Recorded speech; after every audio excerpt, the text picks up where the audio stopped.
Hello guys, welcome to 3S kitchen channel. I hope तुम्ही मला ओळखलंच असेल माझ्या व्हॉइसवरून. Yes, I am Aditi.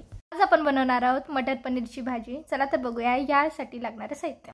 बारीक कापलेला कांदा, टोमॅटो, दही, आल्याची पेस्ट, काजू, भिजत ठेवलेले धने, जिरं, हळद, गरम मसाला, तिखट, मीठ, 4 मिरच्या, कोथिंबीर, लोंग, मिरी, वेलदोडे आणि तेजपान. आता आपण कढईमध्ये तेल टाकून काजू गोल्डन ब्राऊन होईपर्यंत फ्राय करून घेऊ. सर्वात आधी आपण इथं कांदा फ्राय करून घेऊ आणि अजिबात घाई नका करू टोमॅटो आणि कांदा सोबत फ्राय करायला, कारण ते नीट फ्राय होत नाही.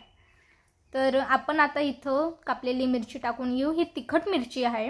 आता आपण ह्या टोमॅटो टाकू. मस्तपैकी मिरची, टोमॅटो आणि कांदा यांना फ्राय करून घ्या. थोडंसं अगदी मीठ आणि हळद टाकून पुन्हा आपण यांना फ्राय करून घेऊ. आल्याची पेस्ट, बारीक कापलेली कोथिंबीर आणि आपण जे गोल्डन ब्राऊन करून ठेवलेले काजू ते ह्यात टाकून पुन्हा मस्तपैकी फ्राय करून घेऊ. आजकाल तर पनीरची भाजी एवढी आवडती होऊन गेली आहे की आपण रेस्टॉरंटमध्ये गेल्यावर सर्व भाज्यांमध्ये एक तरी भाजी आपली पनीरची असते. आपण इथं आता सुका मसाला बनवून घेऊ. यासाठी मिक्सरमध्ये दालचिनी, लोंग, मिरी, जिरं आणि धने टाकून यांना बारीक करून घेऊ. ठीक आहे, सो आता रेडी आहे आपला मसाला. तुम्ही पाहू शकता अगदी मस्तपैकी बारीक पावडर करून घ्या. आता एक प्लेटमध्ये काढून घेऊ. आता जोही फ्राय केलेला मसाला होता त्याला पण आपण मिक्सरमध्ये बारीक करून घेऊ. One of the my best food is paneer. म्हणजे खूप वेळेस खाल्ल्यावर सुद्धा मन भरतच नाही. चला तर आपण आता इथं नेक्स्ट प्रोसिजर. ओके, सो हा आपण गरम मसाला आहे जे की आपण बारीक करून घेतलेला आहे आणि हे त्याचंच उरलेलं जाडसर होतं त्याला पण आपण त्यातच टाकून मिक्स करून घेतलं आहे. आता आपण इथे एक फ्रेश पनीर घेतलं आहे. तुम्हाला जेवढं लागलं तुम्ही तेवढंच वापरा आणि आपण याला स्क्वेअर शेपमध्ये कापून घेऊ.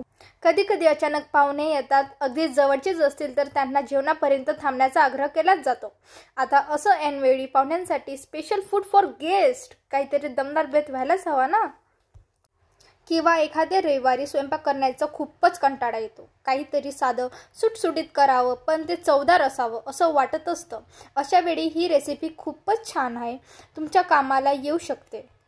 आता आपण एक कढईत 2 चमचे तेल, जिरं, वेलदोडे आणि तेजपान आणि जोही उरलेला सुका मसाला होता विथ ओला मसाला या सर्वांना तळून घेऊ.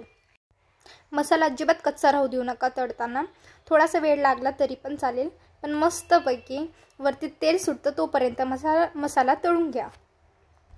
आता आपण इथं थोडं थोडं पाणी टाकून हा मसाला तळून घेऊ. जास्त पाणी टाकू नका. आता आपण इथं घेतोय गरम मसाला, हळद, काश्मीरी लाल मिर्च. तुम्हाला जेवढं तिखट पाहिजे तुम्ही तेवढं करू शकता. हॉटेलमध्ये गेल्यानंतर मटर पनीर, शाही पनीर, पनीर भुर्जी असे अनेक भाज्यांचे प्रकार आपण खातो, पण हे पदार्थ आपण घरी अगदी सोप्या पद्धतीने करू शकतो ना. आता तुम्ही इथं पाहू शकतात आपण इथं 1 वाटी मटर ॲड केले आहेत, 2 मिरची ॲड केले आहेत. हे ऑप्शनल आहे ॲक्च्युली. आता पुन्हा उरलेल्या मसाल्याचं पाणी टाकून आपण याला फ्राय करून घेऊ. आपण इथं जास्त पाणी नाही ॲड करणार कारण आपल्याला पनीरची भाजी ग्रेव्ही टाईपमध्ये पाहिजे. आता चवीनुसार आपण मीठ ॲड करू. आता आपण इथं चवीनुसार 2 चमचे मीठ टाकतोय. इकडून तिकडे केल्यावर मंद आचेवर 2 मिनिटांसाठी आपण याला ठेवून देऊ. तुम्ही पाहू शकता मस्तपैकी तेल सुटलं आहे आणि आपले वटाणे सुद्धा शिजलेले आहेत. आता आपण ह्यात पनीर टाकू. आता ह्यांना पण आपण त्यातच मिक्स करून घेऊ. आता पुन्हा 2 मिनिटांसाठी मंद आचेवर ठेवून देऊ. आता आपण ह्यात क्रीम टाकू शकतो किंवा आपण मलाई पण ॲड करू शकतो. Again this is optional and don't forget to add coriander at the last. Let's serve this amazing paneer matar recipe. तुम्ही पाहू शकतात किती छान दिसते. आपण पुन्हा यात कोरिएंडर ॲड करू. आता मस्तपैकी गरम चपातीसोबत आणि कांद्याचे सर्कल शेपमध्ये कापून आपण इथं सर्व करू. आणि विसरू नका वरतून मीठ टाकायला कांद्यांवर.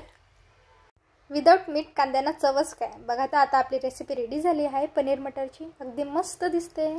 तुम्ही पण घरी ट्राय करा. अगदी सोपी सिंपल रेसिपी आहे. आणि लाईक करा, शेअर करा, बेल आयकॉनवर क्लिक करा. तब तक मिलते हैं नेक्स्ट वीडियो के साथ. बाय.